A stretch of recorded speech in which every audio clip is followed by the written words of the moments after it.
NC State football is certainly not hoping for any sophomore slumps, but instead some potential second-year stardom. What should NC State expect from sophomore wide receiver Terrell Anderson?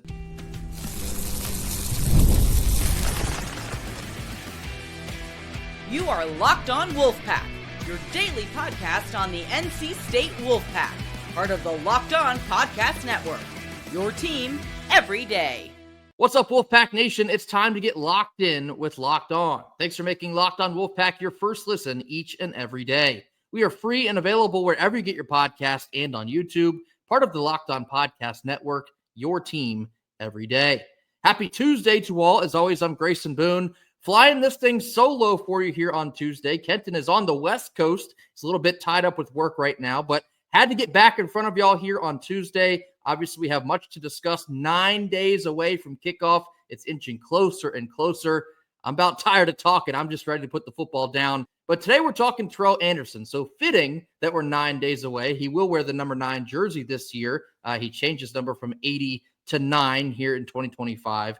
Terrell Anderson, this is part of our Impact series, I should note. We've been talking about some of the biggest names on this roster, expectations for them this season, maybe some hesitations we have for them, and then ultimately what we expect they will do in terms of an over-under on their main stats. So obviously for wide receivers, we're talking receiving yards, running backs, rushing yards. You get the picture if you've been with us. So today we're talking Terrell Anderson, obviously a true freshman last season in 2024. Didn't see a ton of Terrell Anderson, which is ironic because he did play in all 13 of our games. 13 for 13. He was present at least one snap in every single game that we played. Finished last season with 14 catches for 158 receiving yards and 1 touchdown. That 1 touchdown came on the road against the Clemson Tigers. It was in garbage time. Actually, Lex Thomas threw him that pass, a 40-yard pass. Well, actually more of a slant that then ended up going for 40 yards and a touchdown. But in that note, you got a glimpse of the athleticism and pure wide receiverish behavior that you can get out of Terrell Anderson at such a young age. And a lot of people forget how talented and actually how impressive of a resume that Terrell Anderson entered NC State with. He was a 4-star wide receiver out of high school, the number 2 overall player in the state of North Carolina, and the number 1 wide receiver in North Carolina at that. The number 9 wide receiver in the country, according to On3. The number 51 player in the country coming out of the high school ranks. That's a big deal.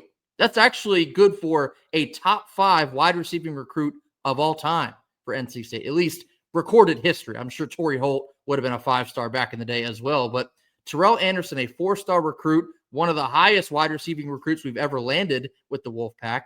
If you remember, we actually beat out the Georgia Bulldogs. Yes, those Georgia Bulldogs in the SEC to get him to come to Raleigh. So it was a recruiting win. Now, obviously last year you have Casey Concepcion, you have Dakari Collins, you bring in Noah Rogers, you bring in Wesley Grimes. It's like, okay, I don't know if I see the path for a true freshman wide receiver to get a ton of burn. And to that point, just 14 catches for 158 and a touchdown.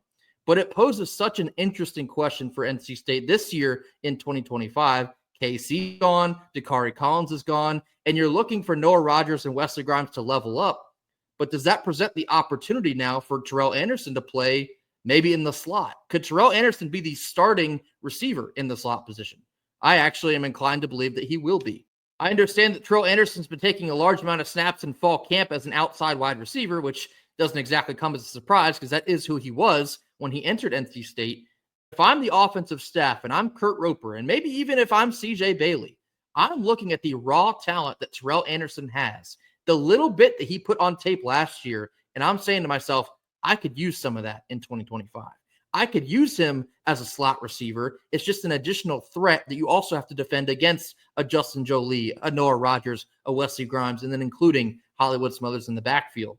I think Terrell Anderson, maybe even some Keenan Jackson at that slot position as well. I think they make a lot of sense if you're NC State this season. Again, we didn't see Terrell get a ton of run last year, but I'll tell you what I did see every time I did see Terrell on the field. He's wide open. He's an excellent route runner. He can get in and out of breaks with ease very quickly. He's very efficient in his route running. He seems like he had a very good grasp of the playbook, again, at such a young age. And we all know that Robert and I had quite a, how do I put this, an elaborate playbook, as we all come to understand last year, maybe even lack thereof. But Terrell Anderson, I was impressed in the little bits that I did see of him. He was always open. He seems like he was bailing out CJ Bailey, and then at times there early on, Grayson McCall for a couple key first down conversions. I thought he could have probably gotten in the end zone maybe even more often than he did, which is just once. But obviously just scratching the surface with Terrell Anderson, which is obvious on many fronts considering who you had in front of him. His age is just a true freshman, and then the offense as a whole that just never really felt like he got off of the ground. For this year, though, again, if you do, let's say you project him to play the slot wide receiver position, how do you gauge his production level? 14 catches last year. Can he double that? Can he triple that? I think tripling that's probably a tough ask considering your other skill weapons, but I'm looking for Terrell Anderson to take a pretty sizable step forward in 2025. And a couple weeks back, we talked about potential breakout options at the wide receiver position, and we tossed around his name. I think I said Noah Rogers. Kenton ended up going with Keenan Jackson. But I encourage all Wolfpack fans, do not sleep on Terrell Anderson. This is a kid that can very easily step onto the scene and take full control of an offensive scheme. I want to pose this question out to the rest of y'all. I'll bring up the over-under line that I constructed here on the screen. I set his over-under for receiving yards this season at 299.5, so virtually will he hit 300 or not?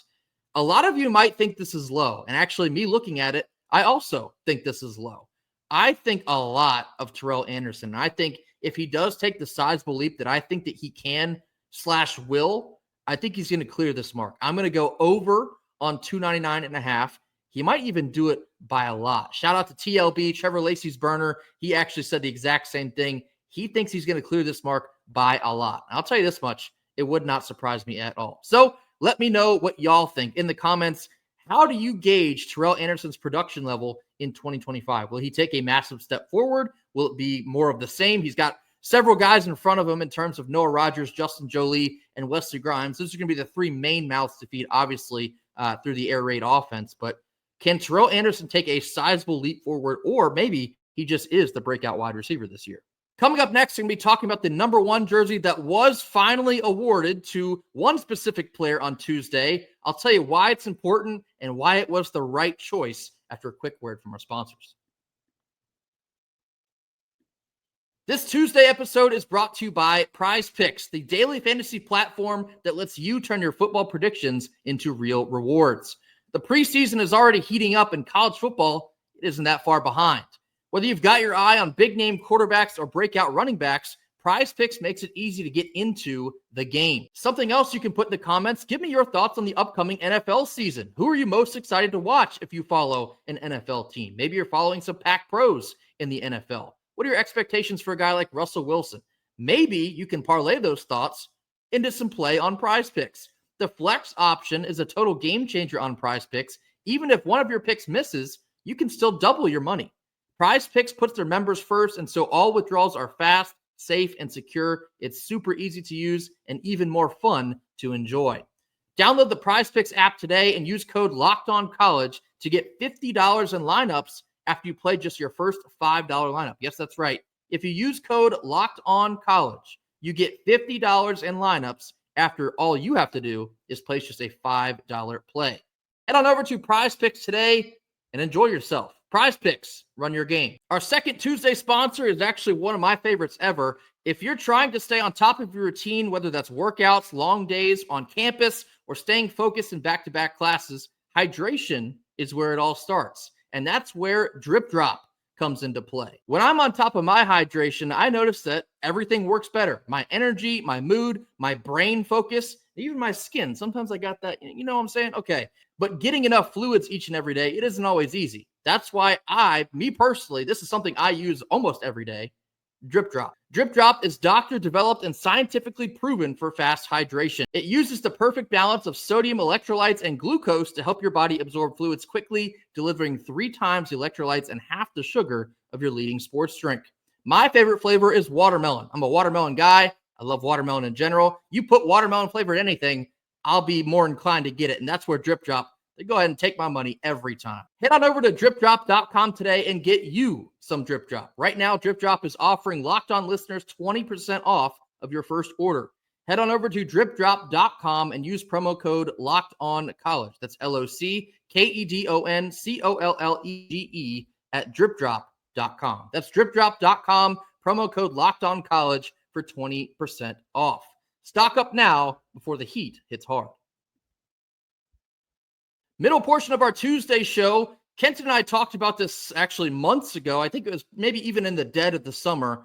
We were pondering on who would the number one jersey be awarded to this season for NC State football. We all know that the number one jersey is a very special jersey at NC State under the Dave Doeren regime. It's given each year to the player that shows exemplary work ethic, training habits, and team leadership, which is effectively the alpha wolf. We know the last 2 seasons it was worn by Davin Vann. The 3 seasons before those 2, linebacker Isaiah Moore, James Smith-Williams in 2019, Stephon Lewis in 2018. We knew that Jay Sam wore it for 2 seasons, 2016 and 17.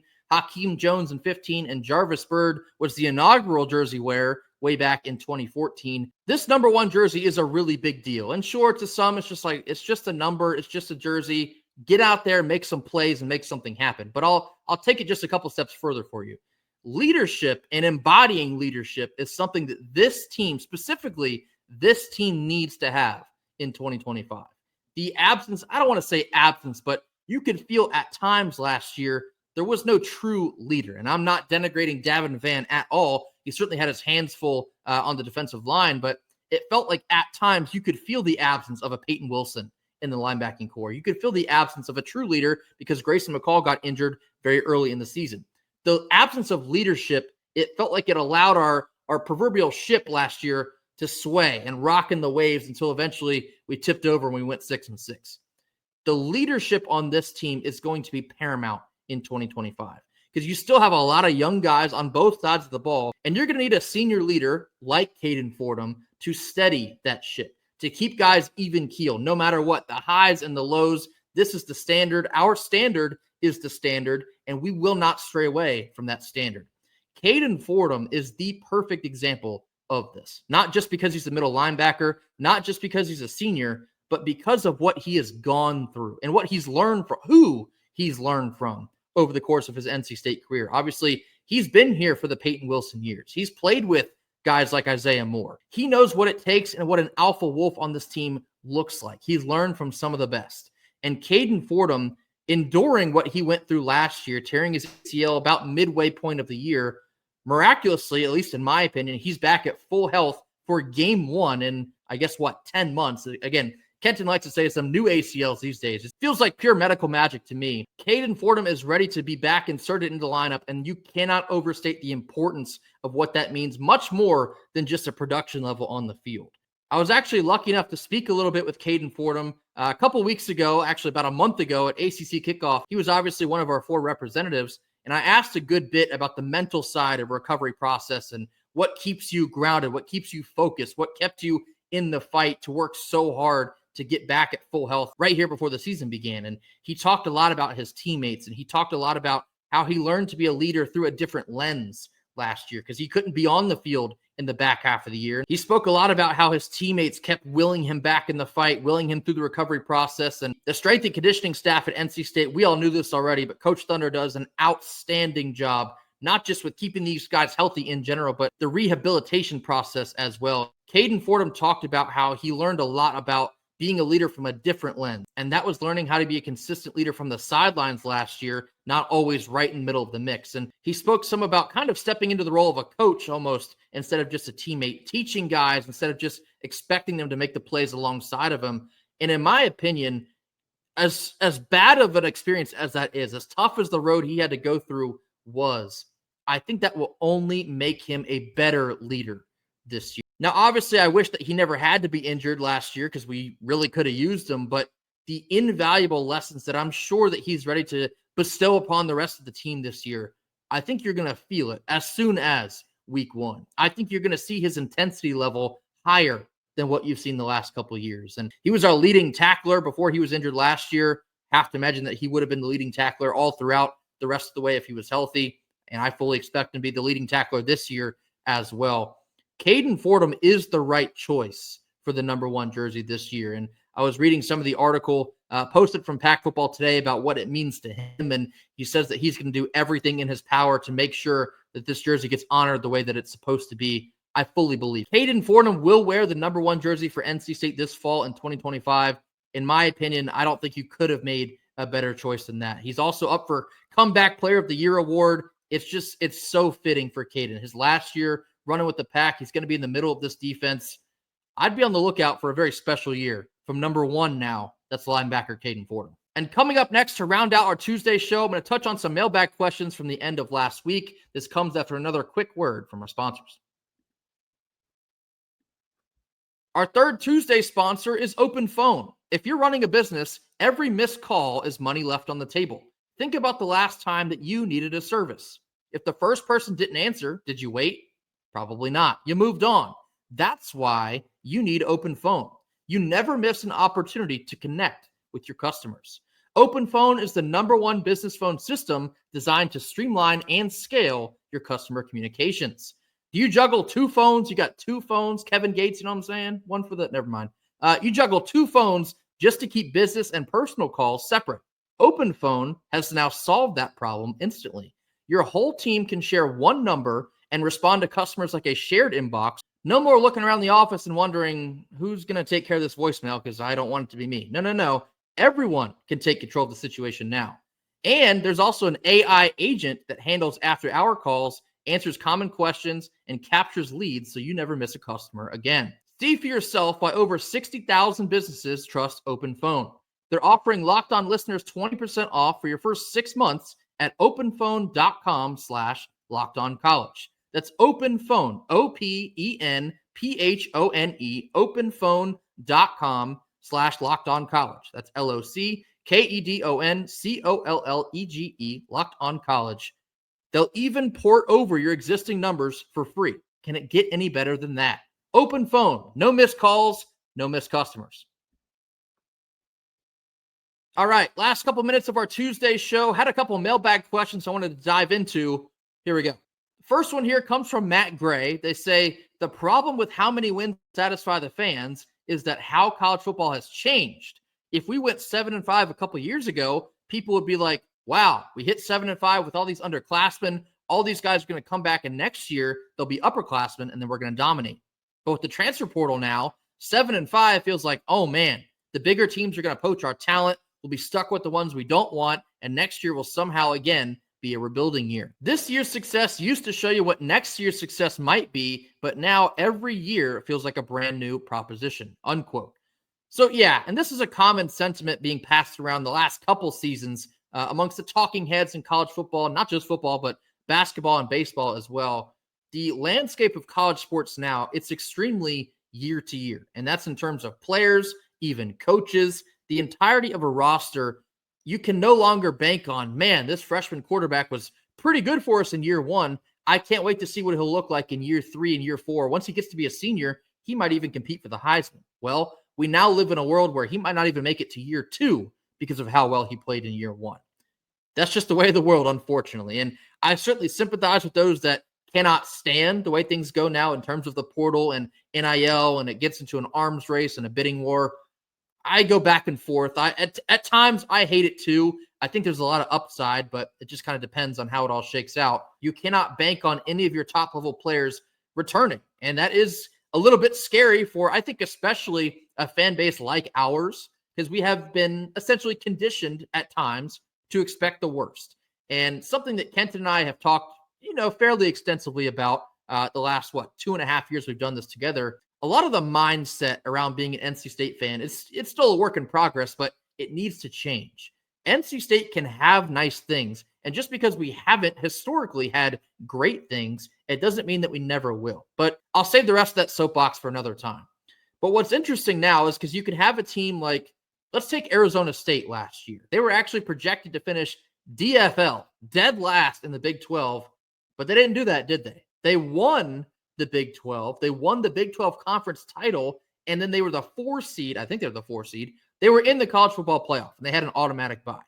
A team that had zero expectation, a team that had what felt like a rebuilding year, and yet they experienced so much success. Now, that is not exactly replicable. That's not exactly common, and that's obviously not what I'm expecting of NC State this season. However, it does go to show just how mercurial, how about that word for you on Tuesday? Mercurial Did I say that right? Mercurial. Yeah, you know what I mean. It shows how mercurial, you didn't think I'd say it 4 times, did you? That college football now can be. And I think, too, something else that I know Kenton has said on here multiple times, we all know how important it is to win. But now, even more so than ever, because when you win extensively in 1 year, it can have a direct effect on what you can recruit out of the portal and through the high school ranks, probably even now more so than ever, the next year. So, for example, like NC State last year, we had ACC title dreams, and we thought we were going to hit 10 wins and maybe even be a dark horse to get into the college football playoff. Obviously, none of that happened. But think about the reality where it did. Think about the reality if it all went right. What would the recruiting have looked like for NC State this offseason? Would CJ Bailey be our quarterback? I don't know, because maybe that means Grayson McCall never got hurt. Maybe that means Grayson McCall played extremely well. We'll never know. That's just the way this thing shakes out. But it's so vitally important to win on a year-to-year basis. I think arguably more so than ever before. It directly affects your recruiting, directly affects your rev share also, because if you're in front of more eyeballs, you're earning more money, more wins, more money, more eyeballs. It's cyclical. That also affects the recruiting cycle. So it's so vitally important to get it right. And that's hard. Not everybody can get it right. NC State last year, they did not get it right. But that's why we talk about, especially now more than ever, NC State can be right on the cusp of flipping the switch and achieving greatness. Until they do it, it's all ifs and buts for candy and nuts. I got all that. But that's why we talk about it so extensively. If they get it right, they can be right there for the foreseeable future. I think that's in large part why we're so excited about basketball. Not to turn this into a basketball discussion, but it directly applies here. If Will Wade gets it right in year 1, watch the way that's going to affect his recruiting cycle. It's going to explode. Now, Dave Dorn's not the same level of recruiter of Will Wade, but the same concept applies. But if NC State looks like the hot team on the market, they attract the top level talent. I think, honestly, Keenan Jackson is like the perfect example of that. Keenan Jackson was committed to the Dirty Foot Club, and NC State came on really, really strong at the end of 2023. We had that 5-game win streak. Everything was great. We felt amazing. Brennan Armstrong came back to be the hero, and then we put B2A to the Dirty Foot Club in the last game of the season. What does Keenan Jackson do right after that? He decommits from the Dirty Foot Club and commits to NC State. He looked at the red and whites like, oh, I want to be playing for a team with that kind of culture, with that type of competitive fire in that locker room. That is the perfect example of how contagious it can be. And so, sorry, long-winded answer here for you, Matt, but every year is a brand new proposition. And honestly, it raises the stakes for how important winning can be. And then second one here comes from Meza. They say, I'm getting nervous again that we're going to share the load too much. Got to give Hollywood the lion's share of the touches, unquote. Yeah, I mean, by no means do I disagree at all. We said extensively last year. Actually, I think we said it on here, but if not, I know I said it recently. I went back and I watched some of our post-game recaps from last year. I like to do that around this time of year because it kind of reminds me some of the most important points from last year to this year. And Kenton and I both said emphatically in that week 1 win against Western Carolina that Hollywood Smothers was the best running back we had on the team, and that should be reflected in how much work he's getting. Now, unfortunately, that didn't happen until later in the season, but the two of us were correct on night 1. He was and still is the best running back we have on this team. And now this year, obviously, he's the clearest of cuts of running back 1. Duke Scott will be running back 2, and that's a good option there as well. But Hollywood Smothers, I believe he will get the lion's share of touches, both coming out of the backfield as a receiver, then obviously as your primary option as a running back too. But a lot of his success will hinge on the offensive line. I've talked about that pretty extensively. He will go as they go. If the O-line is as nasty as I'm hearing behind the scenes, Hollywood Smothers could explode for a massive year this year. But it poses an interesting question, though, because Hollywood Smothers is not the biggest of running backs. He's not the stoutest of running backs. So what kind of workload can he carry this year? Can he carry 25 times a game? Can he carry 30 times a game? I don't expect that to happen, but could he? I don't quite know. Because if he were to experience injury of some sort, you got to have Duke Scott there as a ready-to-go option. We talked about Duke Scott at the end of last week. Duke Scott, we've heard a lot of buzz about him. He seems to be an excellent option as running back too. I certainly don't believe that these two should split carries, but I'll be very intrigued to see what kind of split there is. Like if Hollywood is getting 20 carries, does Duke Scott get 5? Does he get 6, 7? Where does that line fall? I think that'll be one of the most interesting points I'll be looking for early in the season. Because, yeah, I agree with you, Meza. Hollywood needs to be the bell cow back. We saw last year, any touch that he gets, he can take to the house. On our 10, he can take it 90 yards. If we're on the opposing team's 10, he's obviously more than capable of taking it that last 10. Anywhere he's on the field, he can house it by land or by air. Hollywood should be the primary fixture out of the backfield, but you need a somewhat steady mix of Duke Scott as well. Something that immediately comes to mind, because maybe I've been playing too much of College Football 26, wear and tear. That's a function they implemented into their game, in that you can't just run the ball with your running back 40 times and he receives, no injury at all. No, they're going to take some damage, so to speak. They have some wear and tear. And I think that's going to be interesting to watch with Hollywood last year. He missed a couple games, if I'm not mistaken, or at least missed some time last year, laboring some injuries. If that happens this year, you got to have Duke ready to go. But before you even get to that point, maybe you balance it out to ensure that one of them doesn't get injured. That'll do it for us here on Tuesday. Again, thank you all for being here. I'm flying this thing solo. Kenton will be back with us shortly. He's tied up with work again on the West Coast. Be sure to hit that like button. Drop your comments in the comment box. Give me your thoughts on what you think Terrell Anderson can level up into in 2025. Give me your thoughts on Caden Fordham receiving the honorable number 1 jersey for the 2025 season. Anything else you have on your mind, drop that in the comment box as well. We'll see you tomorrow on Wednesday. And until then, go Pack.